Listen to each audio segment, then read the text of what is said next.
More than 100 years ago, a kind of giant suddenly appeared on Earth. People called them Titans. Some Titans have special traits and abilities, while some are just hungry for human flesh.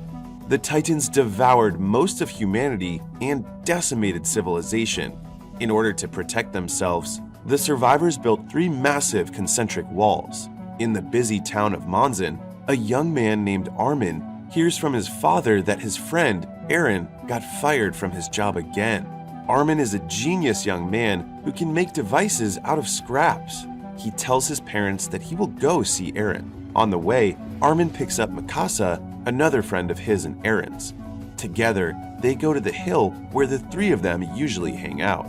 There, they found Aaron standing on a dud bomb. Armin and Mikasa ask Aaron about his last job, but instead of answering, Aaron asks them if they are contented with their lives inside the wall, because he is not. Aaron kicks the bomb, comparing himself to it as it stuck to the ground, just like he is stuck inside the wall. As the dirt falls on the bomb, Mikasa and Armin notice the drawing in the bomb. The 3 of them are surprised that oceans do exist outside the wall. Seeing a bird flying in the sky, Mikasa wonders if the bird has ever seen the ocean. Asking if she wants to see the ocean, Aaron leads Mikasa and Armin to sneak past the guards guarding the wall. Mikasa in awe, saying that she had never been this close to the wall before. Mikasa suddenly sneezes because she is cold. Aaron then gives her his scarf. He is about to continue when Mikasa and Armin stop him. Mikasa says she doesn't want to go now, while Armin is scared of the Titans outside the wall. But Aaron doesn't believe in Titans, saying that no one has ever seen one for over a century. Rather, he thinks that the other side of the wall is a paradise. Unfortunately, the soldiers spot them and try to catch them. Aaron tries to fight back, but Captain Suda stopped them. Ordering his men to leave, Captain Suda tells the 3 friends that he has also tried to escape when he was a kid, but he got caught as well. He then reveals that other people are also starting to feel discontented by just living inside the wall. That is why they are forming a scout regiment. They will finally start to scout outside the wall.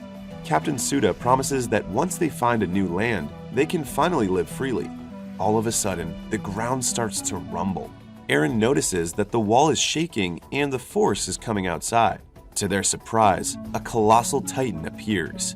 A colossal titan is a type of titan that is taller than the walls and has very hot steam coming out of its body. It kicks the wall repeatedly until it finally made a hole. Aaron, Armin, and Mikasa immediately hide while Captain Suda prepares the garrison to fight the Titans. After the colossal titan disappeared, Titans of different sizes start coming inside the wall. After 100 years, the wall that protected humanity has been breached. The garrison fires cannons at them, but it does not affect the Titans. Unfortunately for the soldiers, the Titans have fast regeneration abilities. The soldiers freeze in terror as the Titans eat them one by one. Aaron, Mikasa, and Armin immediately run back to town. Armin goes to check on his parents, while Aaron and Mikasa find a place to hide. The Titans also reach the town and start wreaking havoc and eating people. Aaron sees that one of the Titans got Armin's father. After a while, Aaron spots a house where they can hide. However, there are too many people trying to get inside the house. Mikasa then notices a woman with a baby almost getting overrun by people panicking. Aaron gets to the woman and helps her get up, but they accidentally left her baby on the ground. Mikasa hurriedly gets to the baby and protects it. The wave of people pushes Aaron inside the house, separating him from Mikasa. Inside, Aaron notices that there are still spaces for some people to shelter in, but the others don't want to open the door anymore. Aaron forces his way to the door and tries to open it. He is stopped by the others. Aaron helplessly watches a smiling titan stares down Mikasa and the baby. A shockwave causes Aaron to fall backward. Afterward, he immediately goes outside but finds no one. Fortunately for him, he manages to get out just in time before the Titans devour the people inside the house. Weakened by what he had just experienced, Aaron limps his way around the town. The scene changes 2 years after the breaching incident. Aaron and Armin are now part of the Survey Corps, the military division that is constantly in confrontation against the Titans. Commander Kubal, the director of the military forces, explains the aftermath of the attack that happened 2 years ago. The survivors of the outer wall are forced to abandon the agricultural zone and go to the middle wall, the commercial zone, for refugee. Because of the loss of farmlands, along with the horde of refugees, food shortage is becoming a problem. According to Commander Kubal, to reclaim the farmlands, they have to restore the broken wall, and the Survey Corps are trained for this specific mission. He then calls on the weapon squad leader, Hans. Stepping onto the stage, Hans shows the squad the omnidirectional mobility gear, also known as ODM gear. At the Omotomachi transit point, they will join the recon team led by Captain Shikishima, and with the ODM gear, Hans is confident that victory will be on their hands. Before ending their briefing, Commander Kubal reminds the Survey Corps that they must dedicate their hearts to the mission. As the sun sets, Eren watches as the member of the Survey Corps bid their goodbyes to their families. But unlike the others, no one will wait for them or Armin to come home. It turns out that during the attack, both of Armin's parents died. At dinner, Eren and Armin see Captain Suda, who is just now a volunteer in the Survey Corps. The old captain is so happy to see them. Suda looks for Mikasa, and the two men cannot answer directly. Eren still blames himself for what happened. To have his revenge on the Titans, he joined the Survey Corps. Later, while eating, Armin explains the mission to Sasha and Hyanna. According to him, to cover up the hole, they will detonate a bomb at the top of the wall. Then, the debris will fall to cover the hole. Afterward, they will exterminate the remaining Titans inside the wall. A man named Jean butts in and tells them that it will be hard to accomplish the mission. He goes on to rant about their squad, saying that they're just a bunch of people who are just going to die anyway. A woman named Lil gets triggered by Jean's words and cries. Her boyfriend, Fukushi, consoles her and promises her that he will protect her. Armin says that Jean is just afraid of the Titans. Pissed, he tries to assault Armin when Eren suddenly butts in, asking if the Titans have nipples. Unable to answer, Eren mocks Jean for talking big, even if he had never seen one Titan at all. Eren calls Jean a spoiled brat, and this pisses him off more. They are about to fight when they are stopped by squad leader Hans. However, after squad leader Hans leaves, Jean ridicules Eren for leaving Mikasa when he saw a Titan. This agitates Eren and tries to attack Jean, but he's picked up by a man named Sanagi, while Jean is stopped by the other scouts. A little later, as the Survey Corps heads out to Omotomachi, squad leader Hans and another captain give them some reminders. They note that although the Titans sleep at night, they are still very sensitive to human voices. Therefore, they must stay quiet at all costs. While traveling, Sanagi talks about what he calls the goddess at Omotomachi. It is said that there is a Titan-slaying woman who works under Captain Shikishima. Jean remarks that she is more of a Grim Reaper than a goddess.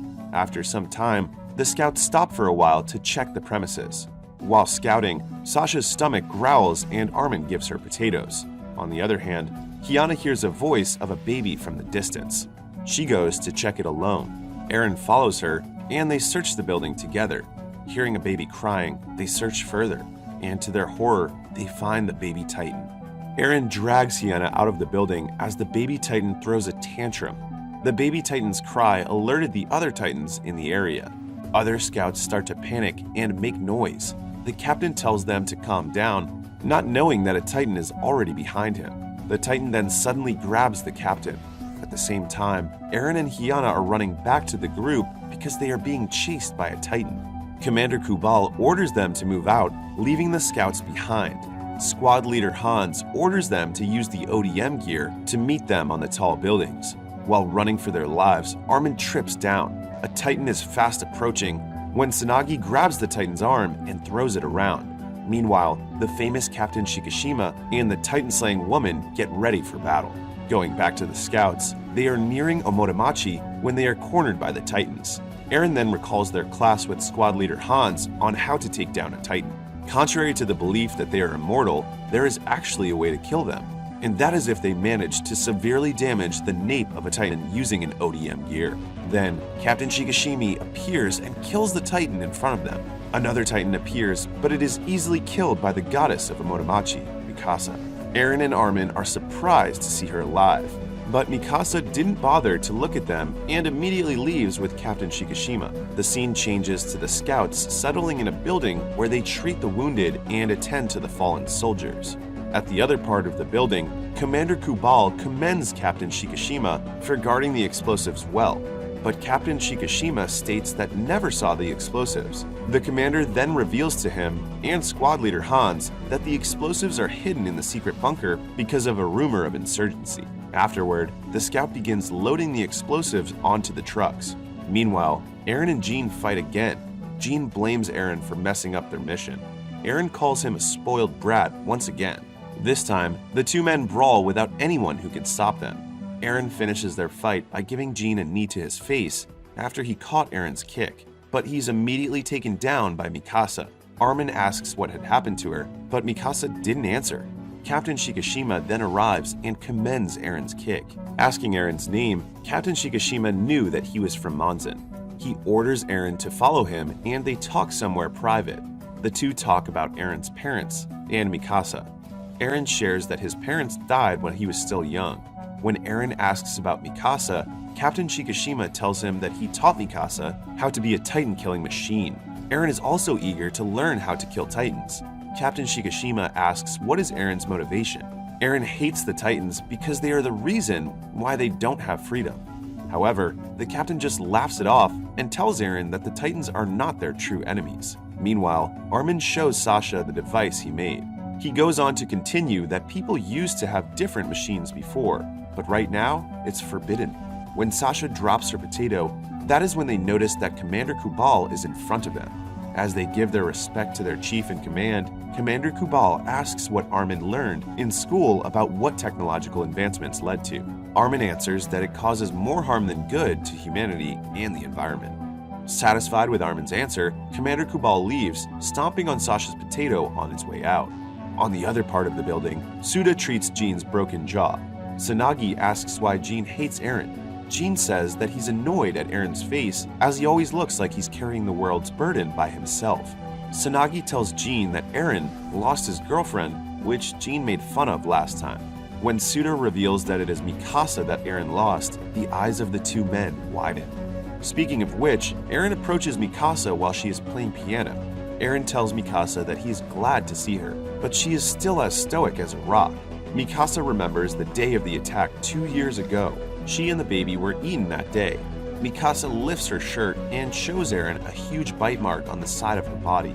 Eren is horrified upon seeing the mark on Mikasa's body. Saying that the world is cruel, Mikasa promises to kill all the Titans. Eren is about to get near her when an apple hits his head.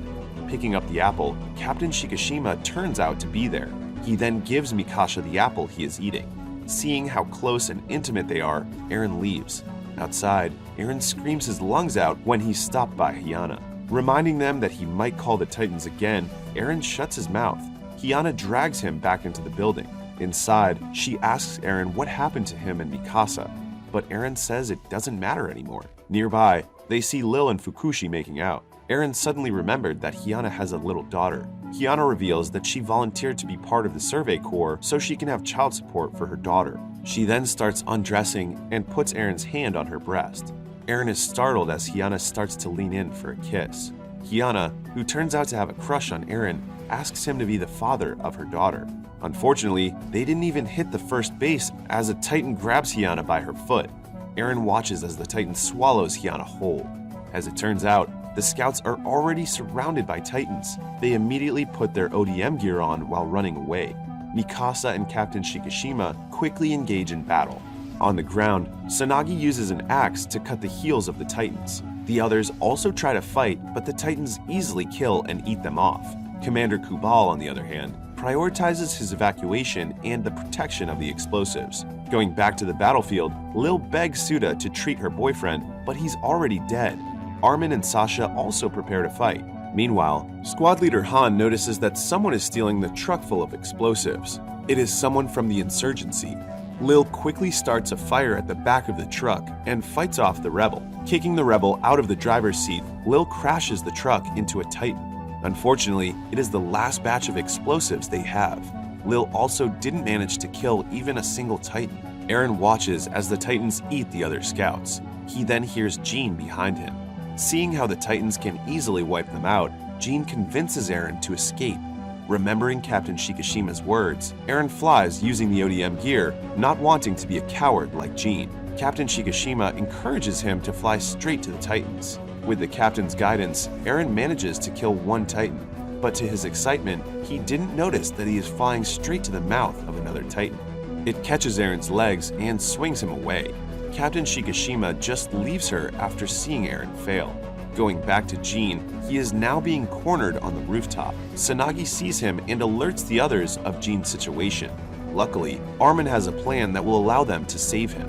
They distract and get the attention of the biggest Titan. Then, Sasha shoots its eyes with arrows. Finally, Tsunagi cuts off the heel of the Titan. Seeing a window of opportunity, Jean flies toward the Titan and finishes it off. Armin asks where Eren is. When Jean says that he's already dead, Armin freezes, not noticing the Titan nearby. The group watches in horror as the Titan grabs Armin. Mikasa also sees Eren crawling on a rooftop not far away from Armin. Sasha, Tsunagi, and Jean try to help Armin, but the Titan that got him has thick skin. Using his remaining strength, Eren saves Armin. Unfortunately, Eren is the one who got swallowed by the Titan. Inside the Titan's stomach, Eren sees the dead body of Hyanna with half of her face already melting. Eren screams in agony, promising to kill all the Titans. Meanwhile, the group joins Armin on the rooftop, but they are now cornered by the Titans. However, they are getting picked one by one to be eaten. Mikasa arrives and Armin gives her what's left of Eren, his arm. Armin blames himself and asks for forgiveness. Having no time to mourn, Mikasa tells the group that she will make an escape route for them. Armin stops her, saying that she's almost out of gas. Dropping Eren's arm, they didn't notice that it starts to evaporate. Mikasa manages to take down 2 more Titans before running out of gas. She then comes face to face with the Titan that eats Eren. Mikasa notices that the Titan is about to throw up like it's in pain, when suddenly, another Titan bursts out of the Titan. It is an attack Titan. An attack Titan is a type of Titan that is built for fighting, hence its more muscular figure and strong jaws. Mikasa and the group watch as the attack Titans start killing the other Titans. Squad leader Hans is fascinated by what she is seeing. Suda utters that it's Eren. As the other Titans get back, the attack Titan attacks the rooftop where the group is. Mikasa calls the attack Titan Eren. It grabs Mikasa but also lets go of her as it is starting to get weak and evaporate. When the attack Titan falls, the group immediately goes near it. Suda orders them to cut the Titan's nape and pull him out. The others don't understand what he's saying, but Mikasa does what he said. As Mikasa cuts out the nape of the Titan, Eren pops out of it, screaming. The others cannot believe that Eren was the Titan. Moreover, he has already grown his leg back. Meanwhile, Captain Shikishima is just waiting from the distance, seeming to know more about the truth of Eren's situation. The movie ends with Eren opening his red, glowing eyes.